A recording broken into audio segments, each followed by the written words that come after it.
the people, our relatives, as more important than any other or maybe ordinary person. Pero alam niyo mga kapatid, alam niyo ba na bilang Kristiyano, we have the same blood. It is the blood of the Lord Jesus Christ who is going through our own heart and body. Because Christ died for us. Kaya pwede natin sabihin, kadugo kita kapatid. Pakisabi sa katabi, kadugo kita kapatid. Sapagkat the Lord's blood is actually that makes us one. So ulitin ko lang mga kapatid, iisa yung fellowship natin kapag tayo ay may iisang pananampalataya. Okay? Malinaw po ba yan? Amen po ba? Amen. Okay? Hindi na ako po sa pagpasok sa simbahan yan. We love to. We love to go to church. Hindi na ako po sa paano pa yan. Kahit nga magpamiyembro ka pa sa church. But unless you accepted the Lord Jesus Christ, we are not one. Hindi tayo pwedeng maging isa. Okay? Ulitin ko lang sapagkat may mga ganyang pananampalataya mo. Join your church and you're part of the family. No. Please, hindi po gano'n. Sapagkat as far as the Bible is concerned, true fellowship starts when we, or our fellowship, biblical fellowship starts when it is based on faith. Meron tayong isang pananampalataya. Ikalawa, paano pa po natin matutuklasan na talagang biblical at totoo ito yung sinasabi ng Diyos na pagsasama-sama? The second thing is that we have biblical fellowship if, kilala niyo ba yung if it builds up like a family. If our fellowship builds up like a family. Yan. Medyo malabo yata ng konti. Malalabo talaga yung mga tao na yan. Mga nakasalamig kasi yan. Okay. Now, can you be a Christian without joining a church? Yes. Because being a Christian is having a relationship with the Lord Jesus Christ. Pero hindi rin po pwedeng manatili na isang Kristiyano, na ikaw ay Kristiyano, wala kang isang pamilya. Do you believe that? Amen po ba? Wala kang isang simbahan. Itong problema ng mga bagong kaisipan ngayon, lalo sa Amerika mga kapatid. I can be a Christian even if I just stay in my home and watch the televangelists preaching the gospel and I'm already worshiping. Sorry, but that's not what God designed. Why? You can be a Christian without going to church, but not for long. Because it is something like being, ano po yan? A student who will not go to school, a soldier who will not join an army, a basketball player without a team, a bee without a hive, and an orphan without a family. Pwede kang maging Kristiyano na hindi ka dumadalo ng simbahan. Pero para ka rin katulad ng isang estudyante na walang paaralan, sundalo, walang isang grupo ng mga army, at gano'n din, pwedeng isang basketball player ka, walang team. Ang lungkot naman yan. At parang isang bubuyo na walang tahanan, at ulila na walang pamilya. Yes, you can be a Christian without joining a church, but sadly, you will not grow, and that's not what God designed as a church. You know why? Because the early church was actually like a family. In Acts chapter 2, verse 42 to 44, this describes the early church, yung unang simbahan na nagsama-sama. Ang sabi po, ang description ng Biblia, they devoted themselves to the apostles' teaching and to the fellowship. Markado po yun. They devoted themselves. The key word is devotion. They were so serious. They dedicated themselves to the apostles' teaching and to fellowship, to the breaking of bread and to prayer. Everyone was filled with awe, and many wonders and miraculous signs were done by the apostles. All the believers were together and had everything in common. Now, inulit na naman po yung salitang fellowship by saying everything, they have everything in common. Ibig sabihin, mga kapatid, yung unang simbahan, they were just living like a family, isang pamilya. They were sharing their lives, at tulad ng sabi natin kanina, they were contributing kapag may pangangailangan, tinutulungan nila ng pangangailangan. They were really in community. Magkakasama po sila bilang isang pamilya. Bakit kinakailangan ng fellowship, na totoong fellowship, is just like a family, strengthening one another, building up one another. Why? Because it is in the family, it is through the family that we best receive protection. Kung saan ka maingatan, sa loob ng tahanan po yun. Madalas natin marinig, there's no place like home. Di ba? Kasi kapag ikaw ay pagod sa trabaho, gusto mo pag-uwi mo, mayroon kang lugar na magiging mapapahinga ka. At meron din lugar na maingatan ka. Malalayo ka sa kapamakan, katulad ng ating mga anak. Because it is in our home that they're best protected. Ikalawa, it is in our family that we receive or we're best receive provision. So ating pangailangan. As I've said, the early church were contributing to the needs of each one. And thirdly, it is in the church as a family that we are pardoned. Tayo'y nakakatanggap ng pagpapatawad o pagtatama o pagtutuwid. Mga kapatid, itong pangatlo ang madalas na mahirap sa mga Kristiyano. Okay? Why? Because in the church, it is also composed of people who will mess up, who will irritate you, who will disappoint you. Kasi tao pa rin po yan. Amen po ba? Marami akala nila pag naging Kristiyano sila, sumama sila sa kapwa Kristiyano, yung kapatid nila para bang ang na hindi na magkakasala. Nagkakamali ka kapatid. Yung katabi mo ay patuloy pa rin lang binabago ng ating Panginoong Diyos. Amen po ba? Magkakamali yan, magkakasala yan, maiinis ka, mapipikon ka. Pero what is important is that you are willing to forgive and to pardon. Well, anyway, God is still continuing His process of conforming us to the image of His Son, Jesus Christ. Mga kapatid, as I've said, ito po yung madalas mahirap sa maraming simbahan at maraming Kristiyano. They thought and they were so idealistic in their perspective about the church na kaya pagdating, okay, magmasasya, pag magkakasama, pero pag nagka-problema na, wala na. Hindi na marunong mag-ayos, hindi na marunong tumanggap ng pagtutuwid, hindi na marunong tumanggap ng pagpapatawad.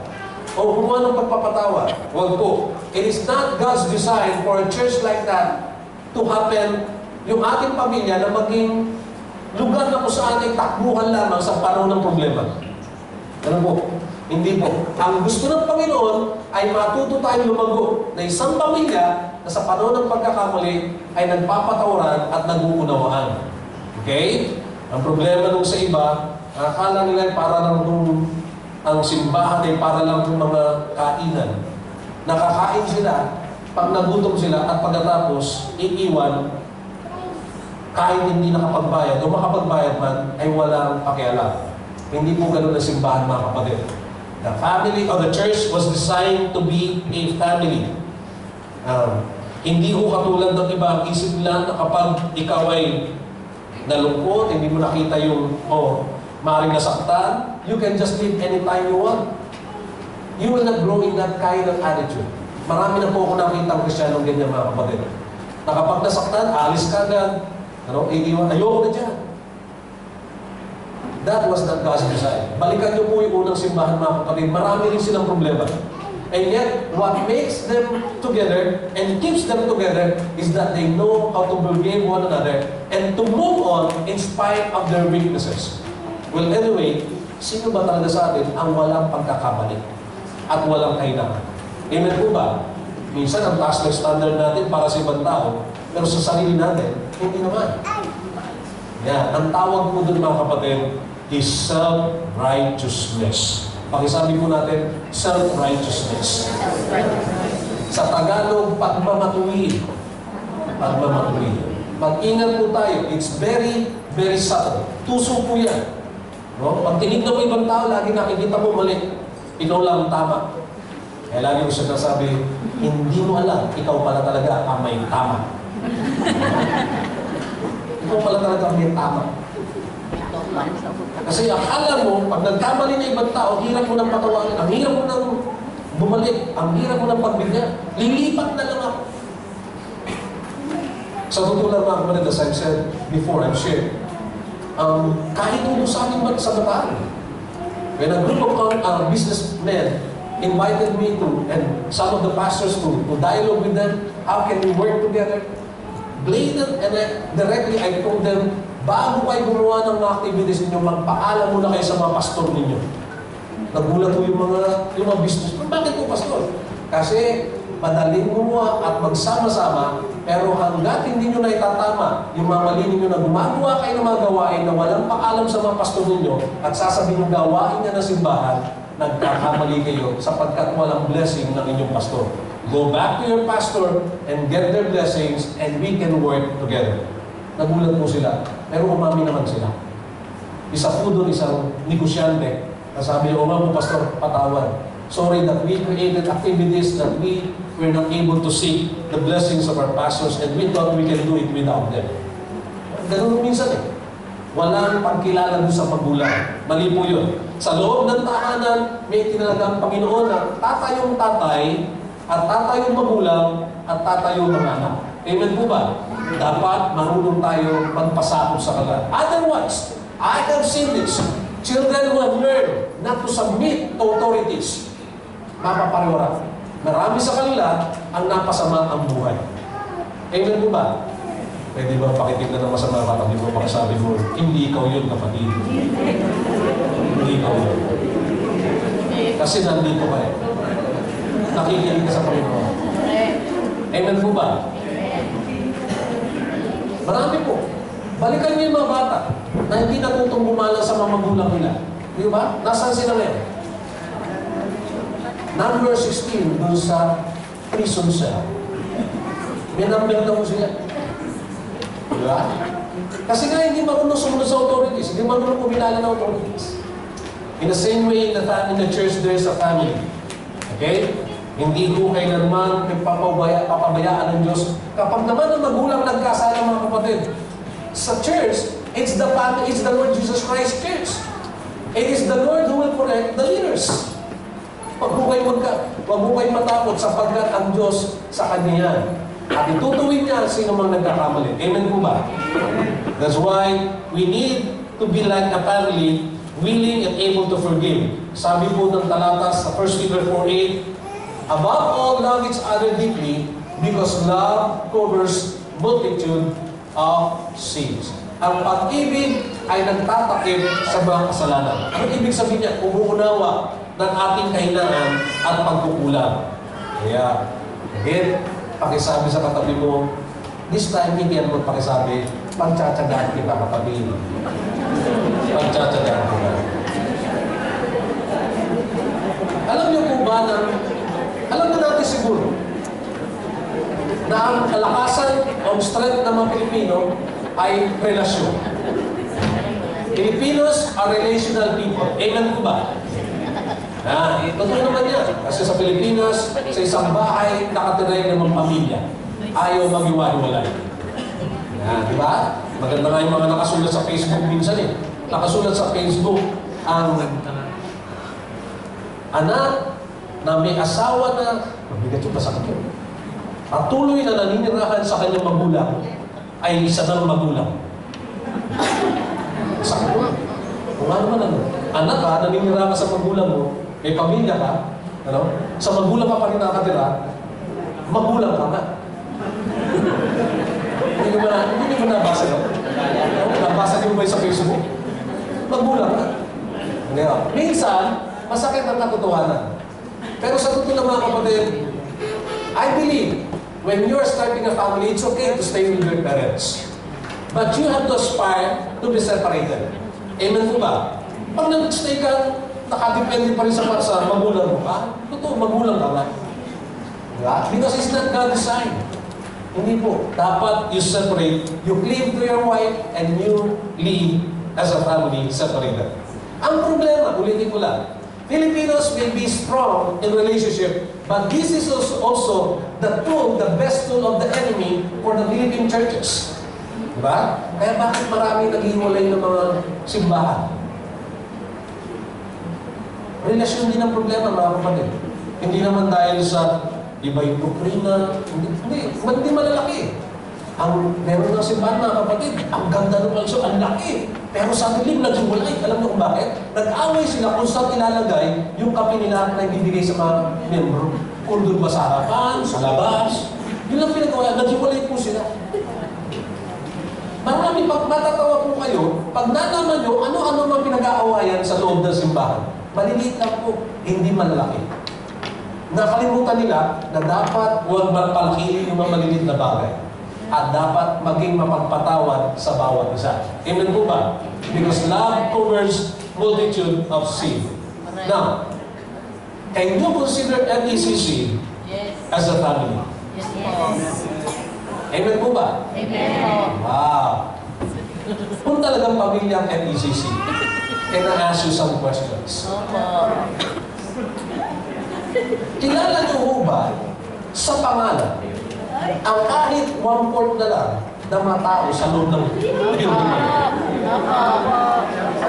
Pisahan po natin sa harap. Yes? Right. Yes, yes. Oh, let's say, yun na lang G-groups mo. Umating ka ng G-groups. Kilala mo ba lahat sila? Baka mamaya, sa G-groups namin, di pa kayo magkakakilala. Di ba? Every week, nagkikita na kayo. Gumagano ko ba ng G-groups? If FECC is your family, kasama ka ba sa G-groups? Now, fellowship, in this category, in a worship service, hindi mo masyadong posible. Kasi malaki nga tayo. That's why the church provides you a G-group. Every weekends, magsasama-sama. Ang design po niyan is community life. Kasi ang design ng Panginoon, hindi ka lalago kapatid na hindi mo kasama ang kapatid mo. Sa totoo lang. Hindi ka lalago. Ang design ng Diyos, yung natututunan mo personally sa Kanya, ay matutunan mo i-apply sa pakikitungo mo sa kapwa mo. Sapagkat ang dalawang utos na pinaka-importante is love the Lord your God with all your heart, mind, soul, and strength. And the second is, love your neighbor as yourself. Madaling ibigin ng Diyos, sabihin natin mahal natin ng Diyos. Pero paano mo pakitunguhan ng iyong kapwa? Do you really love them? Madali ba ipakita yung pagmamahal sa kanila? Yan. Saan yung matututunan tanggapin yung inyong kapatid na nakakainis? Dahil pag nag-share, laging umiiyak. Wala yata panahon na hindi siya nag-share na hindi umiiyak. At nauubos na yung panahon na mag-share.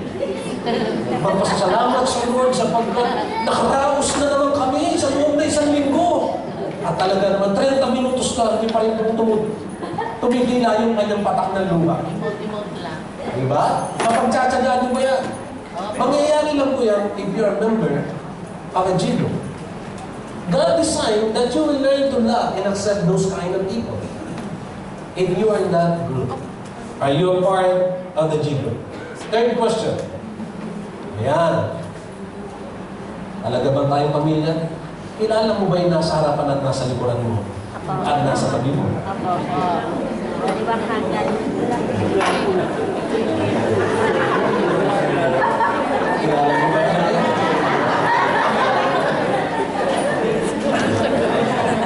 Yeah.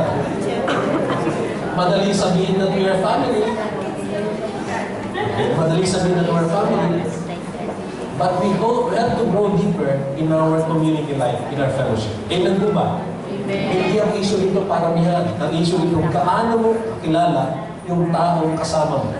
Kung sinasabi mo kapatid siya sa Panginoon at kayo'y isang pamilya.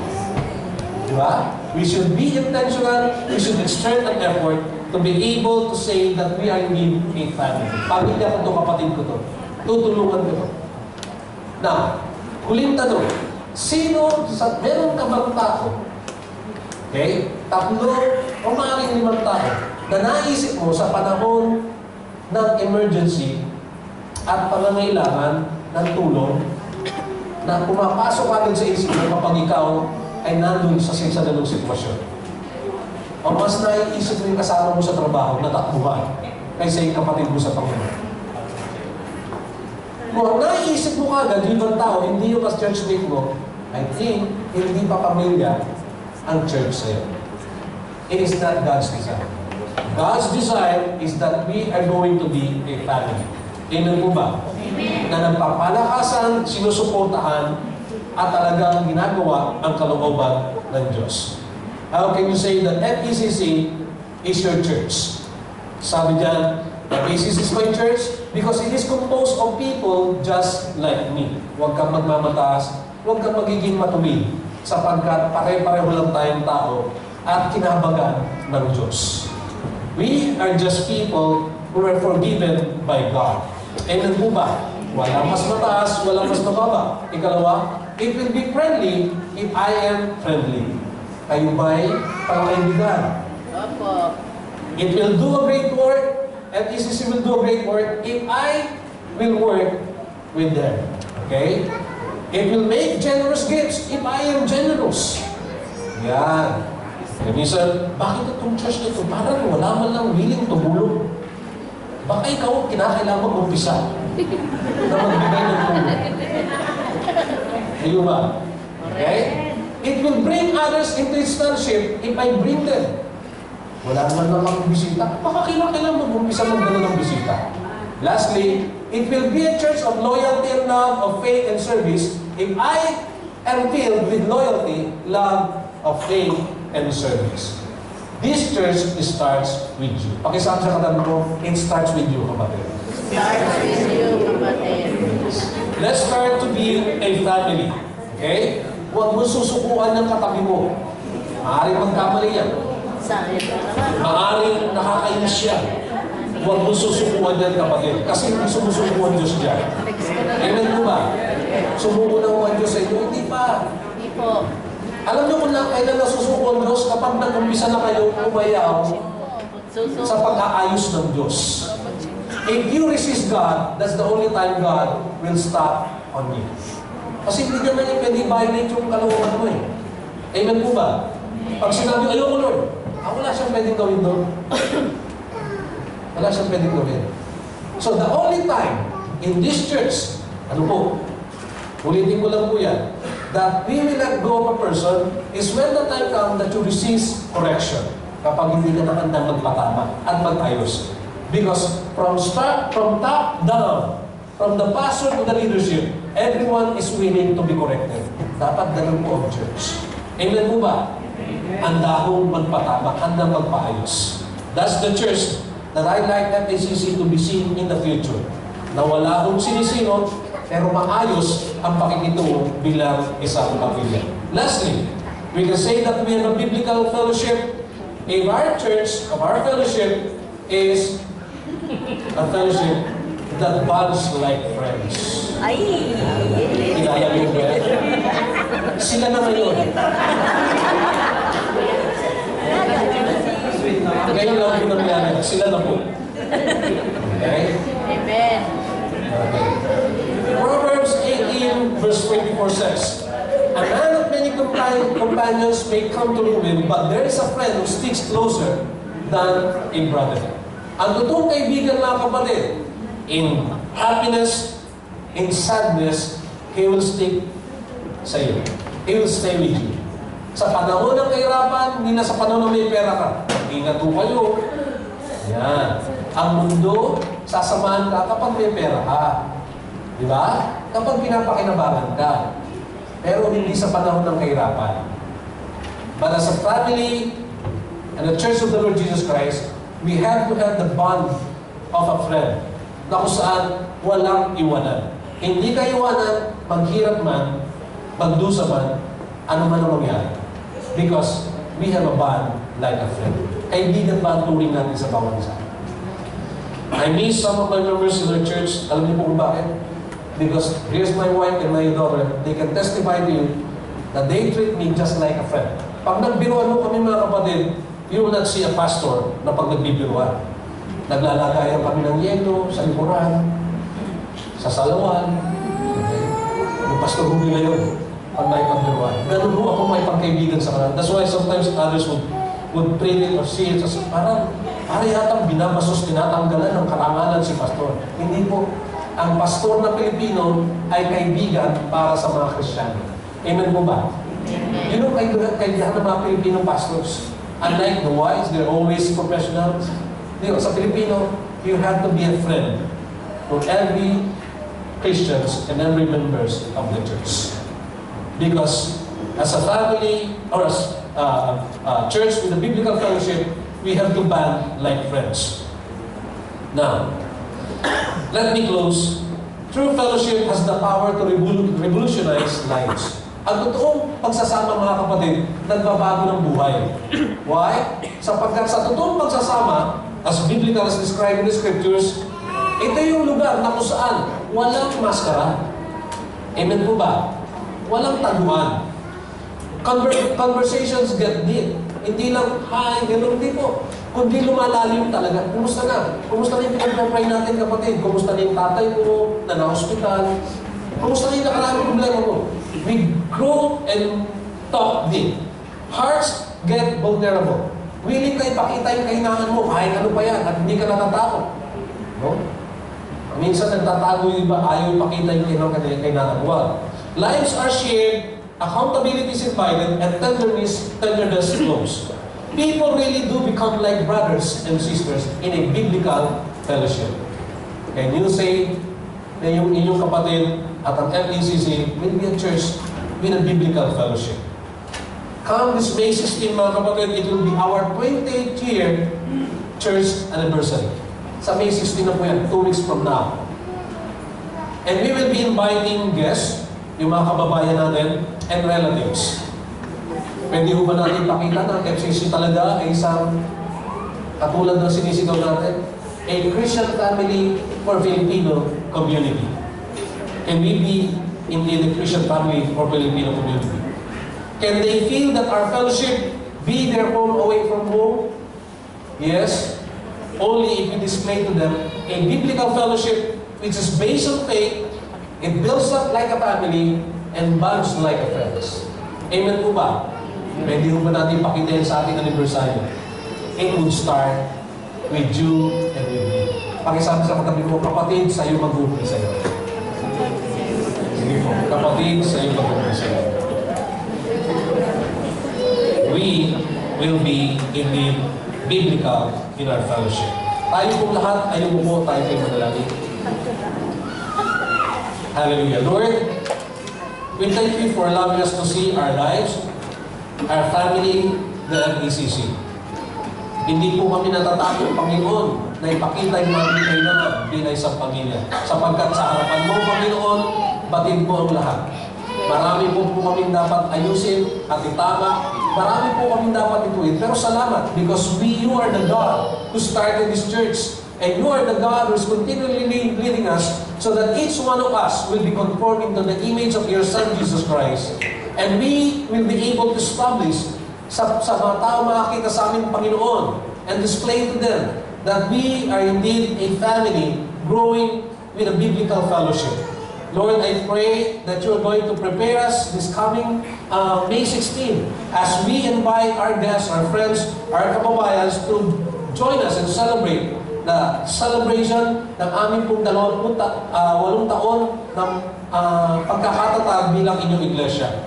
I pray, Lord, that indeed we'll be able to treat each other as brothers and sisters because of our faith in you. Tulungan mo po kami, Panginoon, sa pag-alam namin, apart from you, we can do nothing. But we thank you, Lord, sapagkat maaari po namin gawin ang lahat ng ito sa inyong kapangyarihan. Lord, we are indeed grateful for those people who have initiated and started this church. And right now, alam po namin, Panginoon, they too are happy to see that FECC is growing strong and moving forward, declaring that we are indeed a Filipino family or Christian family for Filipino community. Panginoon, we just entrust to you whatever we have heard this afternoon. Help us to be a part of this family, the church with a biblical fellowship. This is our prayer in Christ's name, and all God's people say, Amen. Amen. God bless us all.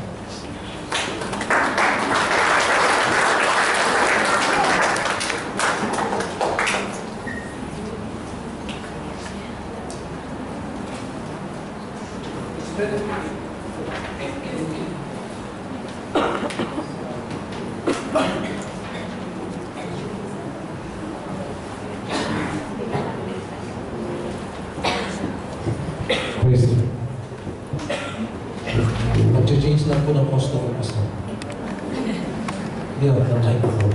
We're going to proceed with our Lord's Supper.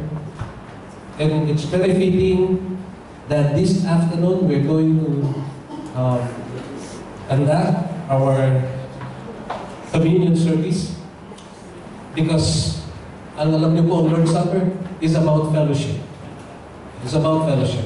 Again, as I've always said, I love to do this because during this occasion, It is the time that the Lord Jesus Christ Himself loves to express His desire to fellowship with us. Pag dinaraos po natin ang gawain ito, mga kapatid, ang Panginoon sa Kristo mismo, na siya nagbigay nito, ay nagagala at ang promise niya, kasama po natin siya as we observe the ordinance. Sapagkat ito rin po yung iniwan niya sa mga alagad. This is the ordinance that He left the disciples to remember. So that the fellowship that He has with the disciples before will once more be remembered. And as we do this, again, everyone is invited if you have the faith in the Lord Jesus Christ. This is a fellowship or a family. And to be a part of the family, you have to have the Lord Jesus Christ in your heart, trusting Him as your personal Lord and Savior. And if ever you have already accepted the Lord Jesus Christ, but somehow you felt that you failed the Lord Jesus Christ many, many times, huwag din po kayo mapigilan. You know why? Because this table also represents an open arms from the Lord Jesus Christ, always willing to accept you and receive you in spite of your failures, sins, and weaknesses. This is the reason why He left the table, so that we can restore our fellowship with Him as we are to observe the ordinances. May I now call the elders for us to be assisted in observing the Lord's Day.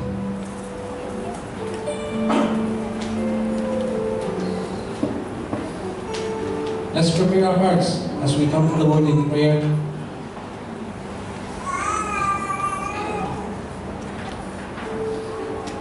Hallelujah. Father, in the name of the Lord Jesus Christ, we thank You that we can once more commemorate what You have done on the cross. Because You have purchased us with Your blood. But we also thank You, Lord, because through this table, You help us to remember what You have done for the disciples. We can even imagine in our minds the time that You really spent this time with them, enjoying the meal, telling them something that will really prepare them, O God, as You have depart sa mundo ito. Right now, as we celebrate the Lord's Supper, prepare our hearts and our lives.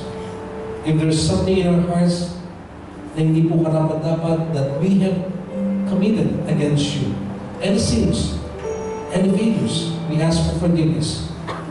We know that these things should not limit us, O God, and should not hinder us from partaking the Lord's Supper, knowing that You are calling us with open arms to enjoy our meal.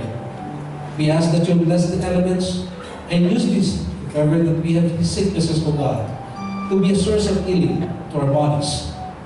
We ask in the name of the Lord Jesus Christ, Lord, that this event and occasion will be indeed an occasion for Your family, rejoicing for what You have done for us. Again, we thank You for this opportunity. Bless this occasion right now. In Jesus' name we pray. Amen.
Shall we rise?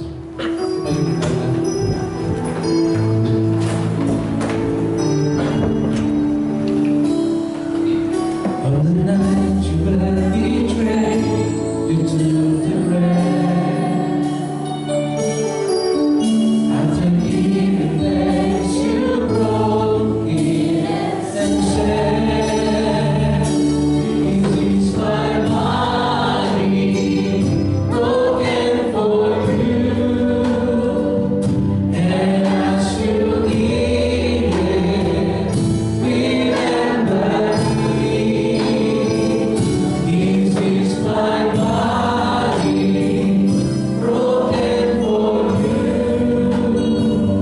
And as you eat it, remember me. Let's partake of the bread. Remember the body that God has offered to us with the Lord Jesus Christ.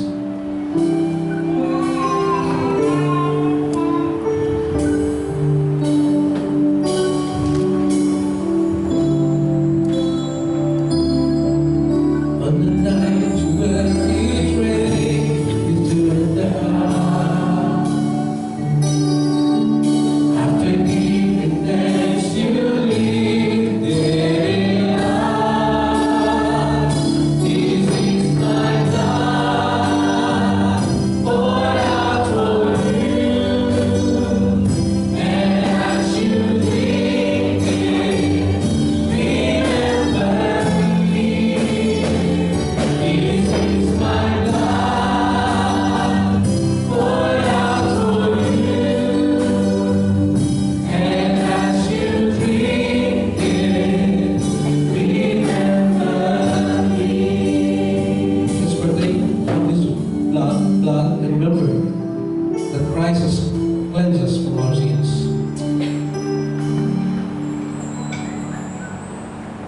So we thank you for the wine, for the bread.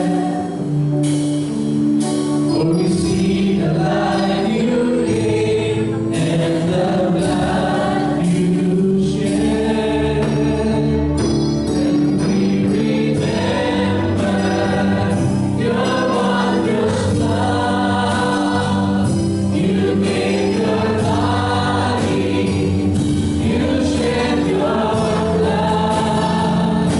And we remember your wondrous love. You gave your body, you shed your blood. Father, we thank you for allowing us once more to commemorate what Jesus Christ has done on the cross for each one of us, offering His body and even His blood for the cleansing of our sins. And this afternoon, Lord, as we culminate, God, this occasion, this supper that you have allowed us to remember, we pray that you also enable us to wait patiently and with excitement with the coming of the Son, of your Son, Jesus Christ. Nang sa ganun, Panginoon, sa pagbabalik niya, masumpuman niya ang iyong iglesia na patuloy na isang pamilyang namumuhay na may mainit at pag-aalam na pagmamahal sa iyo at sa bawat isa. We thank you for this fellowship. We thank you for your presence, O God, for this Lord's Supper. And we ask, seal it now in your name, in Jesus Christ. Amen. Amen. Please be seated.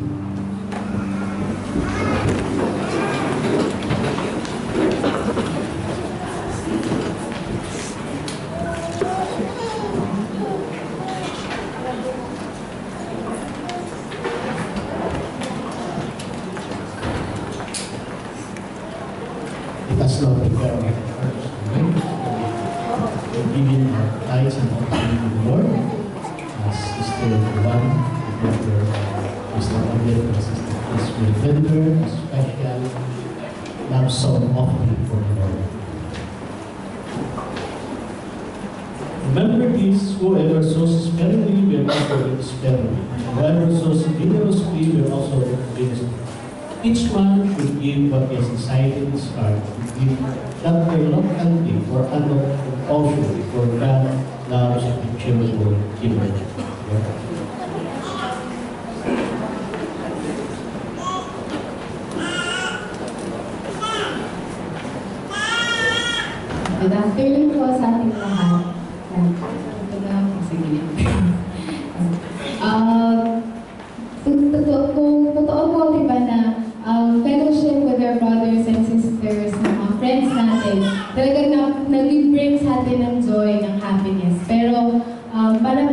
mga Kristiyano, tunay na ang fellowship with our Lord ay walang kasing sarap.